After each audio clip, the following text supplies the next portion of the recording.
Charges against a man who police say set an NYPD vehicle on fire on the Upper West Side. We have an update on that. They say he even taunted the police, leaving a note for them in his apartment, suggesting they'd never catch him. But as News 4's Myles Miller explains, the suspected arsonist perhaps was not as clever as he thought.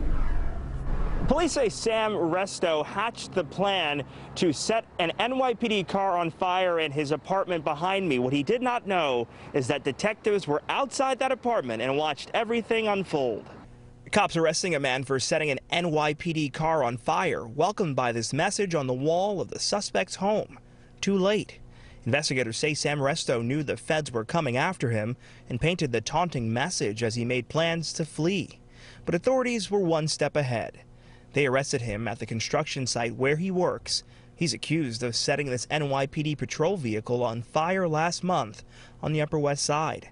While Resto told FBI agents he planned to skip town, he was unaware the case against him was already being signed off on by a judge. Police say on July 28th, they watched as he filled a gas canister with gas and got into a cab in East Elmhurst, Queens.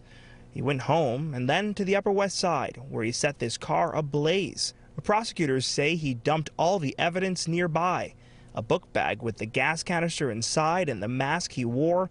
He lit up the car. His fingerprints on the gas canister is what led police directly to the construction site where he worked.